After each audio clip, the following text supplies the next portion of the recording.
ال20 معلومة الجايين دول ملهمش أي علاقة ببعض وحقيقيين وغالبا ما كنتوش تعرفوهم. الكعب العالي اتعمل في الأصل للرجالة مش للستات. في القرن العاشر الجنود والخيالة الفرس اللي هي إيران دلوقتي كانوا بيلبسوا جزم بكعب عالي عشان الكعب يشبك في الركاب بتاع السرج اللي هو البتاع ده وهم راكبين الحصان، فده يديهم ثبات أكتر وهم بيضربوا بالسهام. والموضة دي اتنقلت لأوروبا بعد كده كدليل على الرجولة والقوة العسكرية قبل ما تتحول مع الوقت بشكل ما لموضة حريمي. الأخطبوط عنده 3 قلوب مش قلب واحد زينا، بس ده مش عشان يحب 3 في نفس الوقت، لا، قلبين منهم وظيفتهم بس يضخوا الدم للخياشيم، والقلب التالت بيضخ الدم لباقي الجسم زي قلبنا. بس المشكله انه لما الاخطبوط بيعوم القلب التالت ده بيوقف نبض، عشان كده الاخطبوط زي ما تقولوا بيفرهد بسرعه جدا وهو بيعوم. للسبب ده الاخطبوط على طول هتلاقوه بيزحف على الصخور مش بيعوم كتير قوي. برج ايفل بيكش وبيطول كمان. زي اي حاجه في الدنيا برج ايفل حجمه بيتغير من فصل للتاني. في الصيف طوله بيزيد، مش زيادة كبيرة قوي بصراحة مقارنة بطوله، يعني هو ممكن يزيد حوالي 15 سنتي. السبب هو ظاهرة أكيد عارفينها اسمها في الفيزياء التمدد الحراري أو thermal expansion. بما إن البرج معمول من الحديد فلما الحرارة بتعلى في صيف باريس جزيئات الحديد بتتحرك أسرع وبتاخد مساحة أكبر، فالبرج حجمه بيزيد وبيطول. ولما الشتاء يجي بيكش تاني ويرجع لطوله قبل الزيادة دي. في حيوان أليف معظمنا بيحبه بس للأسف الحيوان ده مش بيعرف يدوق السكر. الحيوان ده هو القطط. القطط هي الثدييات الوحيدة تقريبا اللي لسانها ما فيهوش مستقبلات للطعم المسكر، يعني لو أكلتهم حاجة مسكرة مش هيحسوا بحلاوتها. اللي عندهم قطط أكيد عارفين الحركة السخيفة اللي بيعملوها لما بتبقوا بتاكلوا تورتة ولا حاجة وينطوا عليها عشان ياكلوها ويبوظوها. فتخيلوا بقى هما بيعملوا الحركة دي رخامة، يعني هما مش فارق معاهم أصلا دي تورتة ولا عيش سادة، أو بصراحة هو فارق شوية. هما مش بيحسوا بطعم السكر بس بيحسوا بطعم الدهون واللبن والبيض اللي فيها. عشان كده لو فاكرين ان قطتكم بتحب الايس كريم فهي في الحقيقه بتحب الدسم اللي فيه مش السكر. ماكدونالدز في وقت من الاوقات حاولوا يخترعوا بروكلي بطعم اللبان. الفكره العبقريه دي كانت عشان يشجعوا الاطفال انهم ياكلوا اكل صحي اكتر، فقالوا نغير طعم البروكلي ونخليه مسكر زي اللبان، يعني بطعم البابل جام. بس طبعا التجربه فشلت فشل ذريع، والمدير التنفيذي للشركه وقتها اعترف ان الاطفال اللي جربوه في التست استغربوا طعمه جدا وان الميكس كان بالنسبه لهم مقرف، فالمشروع اتلغى قبل ما ينزل المنيو اصلا. كل بلد في العالم بتختار حيوان وطني يعبر عنها. اسكتلندا بقى البلد اللي طبيعتها خلابة وتاريخها عظيم، الحيوان الوطني الرسمي بتاعها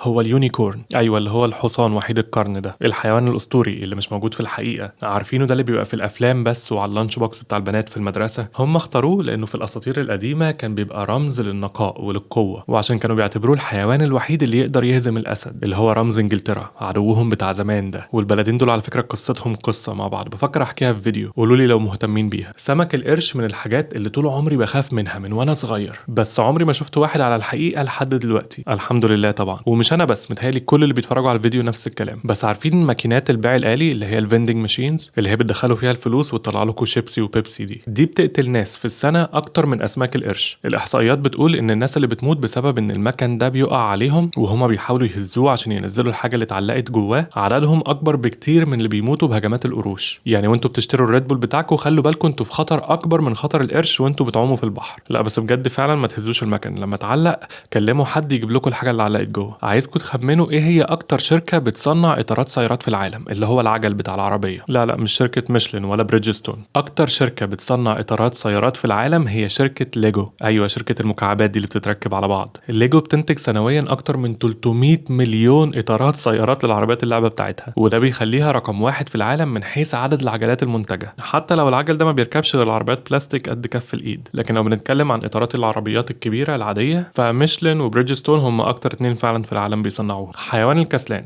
سلوث اللي هو معروف عنه ومن اسمه باين انه اكسل وابطأ كائن وما بيعرفش يعمل اي حاجه، في الحقيقه بيعرف يعمل حاجه مبهره. بيقدر يكتم نفسه تحت الميه لمده توصل ل 40 دقيقه، يعني بيقدر يكتم نفسه اكتر من الدلافين اللي بتضطر تطلع بره الميه تتنفس كل من 10 ل 15 دقيقه. الكسلان بيعمل كده عشان يبطئ ضربات قلبه لاقل حد ممكن ويوفر طاقه وهو بيعوم عشان يعرف يعدي الانهار. بالمناسبه هو بيعرف يعوم كمان، وكمان بيتسلق اشجار، يعني مش كسلان قوي. الاهرامات دي اكيد شفتوها قبل كده، دي من حضاره قديمة كده اسمها حضارة الأزتك. جامعة أكسفورد أقدم من إمبراطورية الأزتك دي. التدريس في أكسفورد بدأ تقريبا سنة 1096 ميلاديا. أما إمبراطورية الأزتك في المكسيك فرغم إنها تبان قديمة جدا زي الحضارة المصرية مثلا، إلا إنها جت بعدها بآلاف السنين. الأزتك بدأت وتأسست كدولة قوية سنة 1325 ميلادية، يعني الطلبة كانوا بيمتحنوا في أكسفورد قبل ما الأزتك يبنوا عاصمتهم ب 200 سنة. أستراليا كقارة عرضها أكبر من عرض القمر، قطر القمر حوالي 3400 كيلومتر، لكن المسافة من شرق استراليا لغربها حوالي 4000 كيلومتر. كوكب الزهرة فينوس يومه أطول من سنته. عشان تفهموا المعلومة دي لازم تفهموا اليوم والسنة بيتحسبوا أصلا إزاي. اليوم هو لما الكرة الأرضية بتلف حوالين نفسها لفة كاملة، مثلا الناحية دي من الأرض بتبقى باصة للشمس كده الصبح، تلف كده تبقى الليل، تلف تاني يبقى الصبح تاني، يوم كامل. اما السنه فهي المده اللي بتاخدها الارض عشان تلف حوالين الشمس وترجع لنفس المكان اللي بدات منه. الزهره فينوس بقى بيلف حوالين نفسه ببطء شديد جدا، لدرجه انه عشان يكمل لفه واحده اللي هي يوم بياخد 243 يوم من بتوعنا اللي على الارض، لكن عشان يلف لفه كامله حوالين الشمس اللي هي سنه بياخد 225 يوم بس. يعني السنه بتخلص عليه قبل ما اليوم يخلص، حرفيا يومه بسنه. البقر عندهم انتيم بيست فريند. في دراسات اتعملت على سلوك البقر واكتشفت ان البقره بتبقى سعيده ومبسوطه وهاديه وهي جنب بقره معينه صاحبتها، ولما بيبعدوهم عن بعض ضربات قلبهم بتزيد ومستويات التوتر بتعلى، وممكن كمان انتاجهم للبن يقل بسبب زعلهم على فراق البيست فريند. يعني ممكن بدل كلمه انتيم نقول صاحب البقره. ابعتوا الفيديو ده لصاحبك او صاحبتك البقره عشان يعرفوا انتوا بتقدروهم قد ايه. كليوباترا اخر ملوك مصر القديمه عاشت في زمن اقرب لزمن اختراع الايفون من زمن بناء الهرم الاكبر. الهرم الاكبر اتبنى حوالي سنة 2560 قبل الميلاد، وكليوباترا ماتت سنة 30 قبل الميلاد، يعني الفرق بينهم حوالي 2500 سنة. لكن الفرق بين كليوباترا واختراع الايفون اللي كان في 2007 هو اكتر من 2000 سنة بحاجة بسيطة جدا. رواد الفضاء ما بيعيطوش،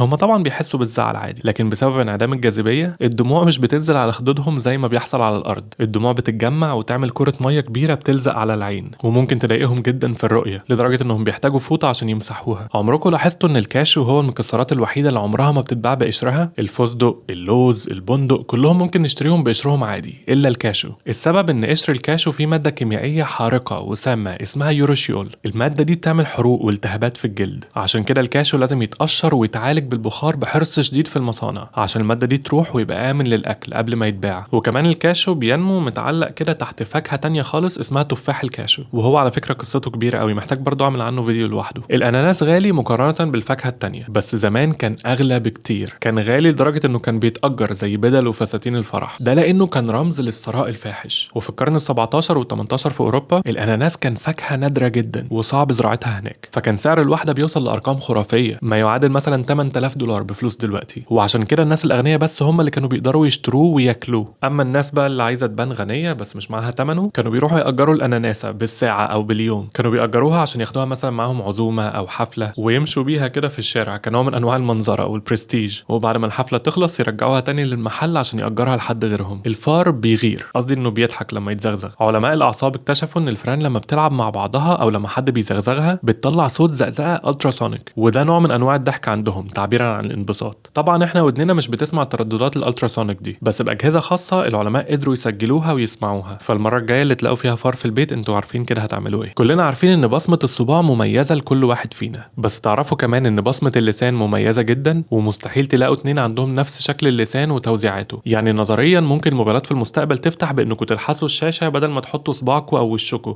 ايه القرف اللي انا بقوله ده؟ في كوكب السما بتمطر فيه الماظ، هما كوكبين كمان، كوكب زحل ساترن وكوكب المشتري جوبيتر، ده عشان الغلاف الجوي بتاعهم فيه كربون كتير جدا. ولو مش عارفين فالالماظ او الالماس في الاساس كربون، ومع الضغط الجوي الرهيب والبرق والعواصف اللي على الكوكب الكربون ده بيتحول لقطع الماظ وتنزل ناحيه سطح الكوكب. العلماء بيتوقعوا ان زحل بتمطر عليه حوالي 1000 طن الماظ في السنه، وعارف اللي جه في دماغكم، لكن للاسف محدش يقدر يروح هناك يلمهم لان الظروف هناك مستحيله للحياه. ودول كانوا 20 معلومه مالهمش اي علاقه ببعض، بس حاولوا تلاقوا الرابط بينهم او على الاقل بين 5 معلومات منهم، وقولوا لي كنتوا عارفين كام معلومه وايه اكتر معلومه استغربتوا منها. ولو وصلتوا للنقطه دي شكرا جدا عشان بتتفرجوا للاخر.